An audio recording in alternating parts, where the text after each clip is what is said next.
सारे तीर्थ बार बार गंगा सागर एक बार। मैं हूँ आज गंगा सागर कोलकाता में। क्या आप गंगा सागर की यात्रा में जाना चाहते हैं? गंगा सागर कैसे जाएं? गंगा सागर कहां से जाएं और कब जाएं? गंगा सागर की मेरी यात्रा 25 और 26 दिसंबर 2023 को की। इस वीडियो को पूरी तरह से देखें और कि यात्रा कैसे करनी है। गंगा सागर जाने के लिए सबसे पहले आपको कोलकाता पहुंचना है। मैं सुबह सियालदह रेलवे स्टेशन पहुंचा और उसके बाद मैंने लोकल ट्रेन ली नामखाना के लिए, और जिसका टाइमिंग था सुबह 7:14 सुबह के। लगभग 3 घंटे लगे मुझे पहुंचने में। मेरे को उतरना था काकद्वीप, जो कि नियरेस्ट रेलवे स्टेशन है गंगा सागर का। काकद्वीप स्टेशन उतरने के बाद मैंने टोटो लेके मैं पहुंच गया फेरी घाट कोचुबेरी। ये रहा गंगा सागर का रूट मैप जाने के लिए। मैंने फेरी घाट कोचुबेरिया से गंगा सागर के लिए लॉन्च की टिकट ली, जिसके चार्जेस रहे 25 रुपये।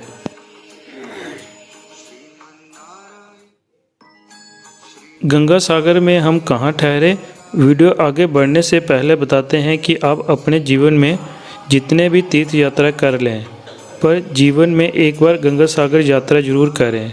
तो कहते हैं सारे तीर्थ बार बार, गंगा सागर एक बार। लगभग 300 लोग इस लॉन्च पर सवार होते हैं।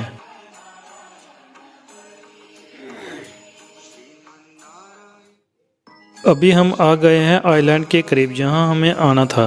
यहां से भी गंगा सागर दूर है, वहां से भी हमें 30 किलोमीटर की यात्रा तय करनी है।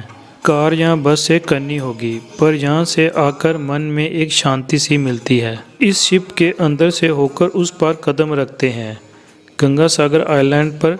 चलिए अभी हम पहुँच गए। इस लॉन्च से हमें 50 से 60 मिनट लगे गंगा सागर पहुँचने में। इस स्थान पर आते ही गंगा सागर में आने का एहसास होता है, पर जब तक हम कपिल मुनि आश्रम नहीं जाते तब तक ये यात्रा अधूरी है। आपको आगे जाने के लिए बहुत सी गाड़ी यहाँ से मिल जाएंगी। यहाँ से हमने कोचुबेरिया से गंगा सागर के लिए ओमनी वैन की, जिसके चार्जेस थे 200 रुपीज़ पर पर्सन शेयरिंग में, कपिल मुनि मंदिर तक ले जाने के लिए।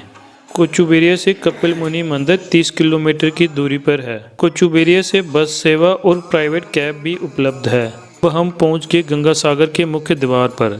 यहाँ पे है बस स्टैंड। इस बस स्टैंड से भी लगभग 1 किलोमीटर की दूरी पर है कपिल मुनि जी का आश्रम। गंगा सागर आइलैंड के बीचों बीच ये खूबसूरत सड़क है, जो खूबसूरत है। यहाँ के पेड़ पौधे व हरियाली से आप खुश जरूर होंगे। ये रास्ता जाता है यहाँ स्नान करने के बाद पूजा के लिए मंदिर जाना है। कहते हैं सारे तीर्थ बार बार, गंगा सागर एक बार। वो पवित्र स्थान था जहाँ गंगा जी सागर में मिली थी, और यहाँ कपिल मुनि जी विराजमान हैं। यहाँ पे पूजा सामग्री और शंख से बनी हुई बहुत सी चीज़ें हैं दुकानों में। यहीं में भी है पूजा का सामान। शंख और गंगा जल के लिए बोतल ले जा सकते हैं। हम निकल पड़े समुद्र की ओर स्नान करने के लिए। हम पहुंचे दोपहर के लगभग 12 बजे। अभी दृश्य ऐसा है मानो सागर और आकाश एक दूसरे के गले लग रहे हैं। गंगा सागर में नियम है कि श्रद्धालु पहले यहाँ नहाते हैं, फिर उसी गीले कपड़े में कपिल मुनि मंदिर में पूजा करने जाते हैं। अभी लगभग 12 बज रहे हैं दोपहर के। अभी हम नहाते हैं और उसके बाद मंदिर में पूजा करने चलेंगे। हर हर गंगे। मन में श्रद्धा हो तो तभी आइए गंगा सागर में। यहाँ माँ गंगा सागर में विलीन हुई थी। नहाते नहाते हम आपको बताते हैं हम गंगा सागर क्यों आते हैं। जय गंगा मैया की। धार्मिक मान्यताओं के अनुसार इस स्थान पर आने के लिए ही गंगा जी का पृथ्वी पर अवतरण हुआ था। हर हर गंगे। कपिल मुनि जी, जिन्हें भगवान विष्णु का अवतार माना जाता है। कपिल मुनि इसी स्थान पर तपस्या कर रहे थे। दूसरे क्षेत्र के शासक थे राजा सागर। एक बार राजा सागर ने अश्वमेध यज्ञ किया। राजा सागर को वरदान था कि यज्ञ का घोड़ा जहाँ जहाँ भ्रमण करेगा वहाँ के राजा प्रजा सब राजा के अधीन हो जाएंगे।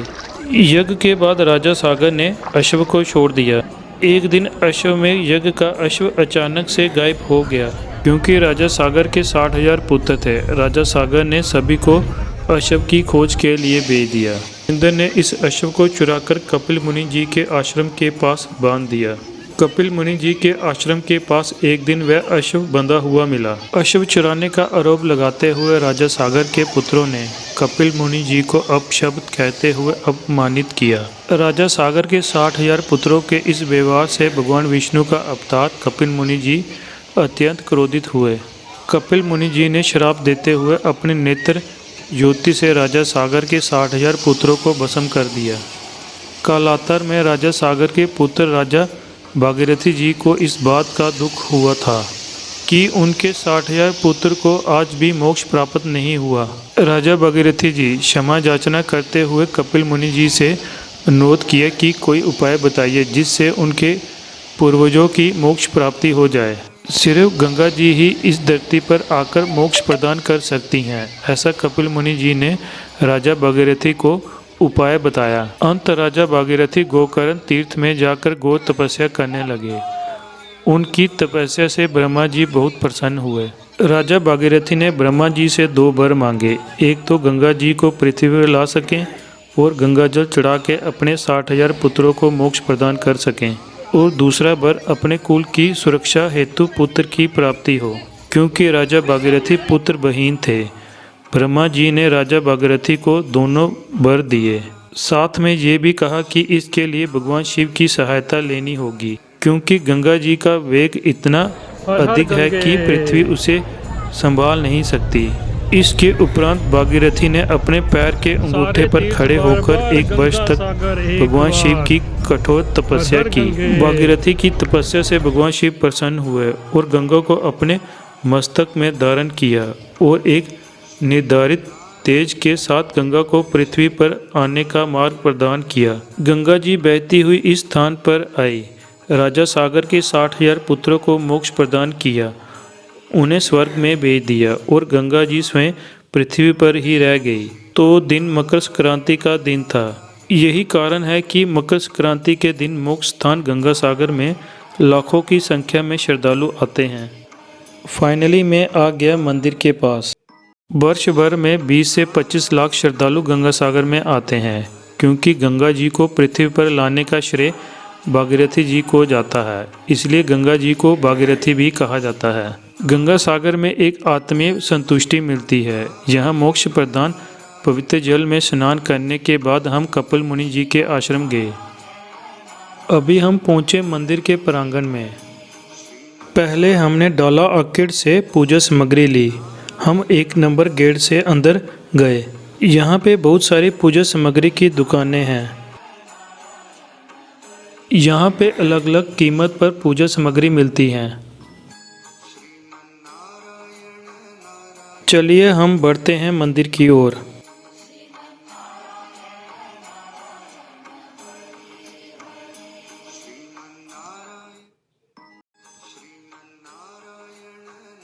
मंदिर में माँ गंगा जी, कपिल मुनि जी और राजा सागर जी विराजमान हैं। ये हैं कपिल मुनि भगवान, माता देवहूति के पुत्र हैं। ये विष्णु के 5म अवतार हैं। मंदिर का टाइमिंग है सुबह 5 बजे खुलता है और शाम को 7 बजे बंद हो जाता है।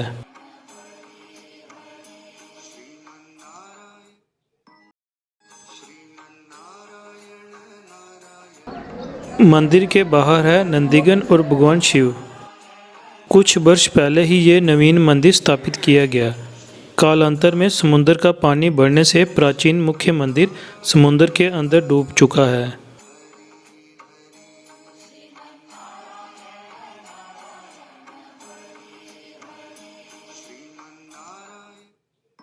एक बार अगले दिन दोबारा गंगा सागर में स्नान किया और सुबह सुबह मंदिर में दर्शन किए।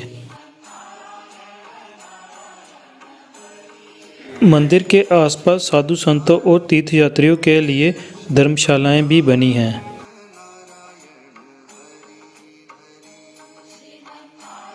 यहाँ मंदिर के बाहर बहुत सारे होटल और वेज ढाबे भी हैं खाना खाने के लिए।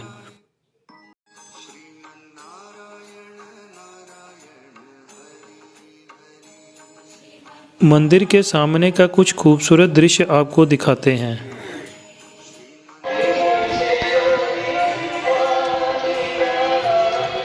मैं मंदिर के ठीक सामने गया, सागर के किनारे तक गया।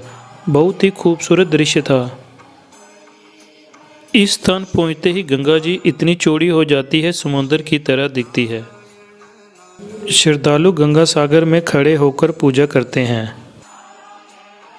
सबसे अच्छा समय है गंगा सागर जाने का अक्टूबर से मार्च, पर जनवरी के मंथ में सबसे बेस्ट है, क्योंकि 1 जनवरी से 16 जनवरी तक यहाँ पे मेला लगता है और 14 जनवरी को मकर संक्रांति के दिन बड़ा स्नान होता है गंगा सागर में।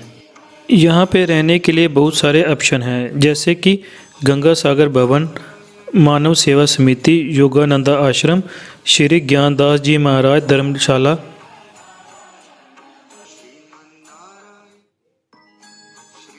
स्वर्ग आश्रम। कलकत्ता वास्तु व्यवसाय सेवा ट्रस्ट में इसमें ठहरा। ये है इसका रूम और बाथरूम। इसके चार्जेस थे 1500 रुपीज़ पर नाइट के।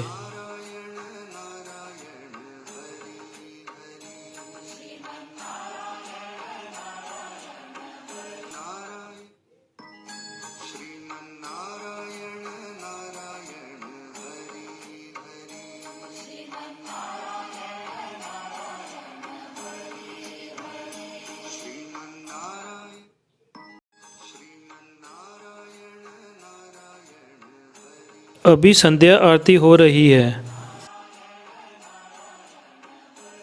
लौटने का मन नहीं कर रहा था, तो अभी हम फिर गंगा सागर से वापस हो रहे हैं कलकत्ता की ओर। मंदिर दर्शन और ब्रेकफास्ट के बाद मैं निकल पड़ा कोचुबेलिया की ओर। और सुबह का टाइमिंग था 10 और 11:20 का टाइमिंग था फेरी का, जो कि नाम खाना के लिए। अगर वीडियो पसंद आए तो लाइक और कमेंट जरूर करिएगा और चैनल सब्सक्राइब करके all notification bell icon press कीजिएगा। धन्यवाद। नाम खाना से लोकल ट्रेन ली, जिसका टाइमिंग था दोपहर के 1:30 सियालदह रेलवे स्टेशन के लिए। लगभग 3 घंटे लगे सियालदह रेलवे स्टेशन पहुंचने के लिए।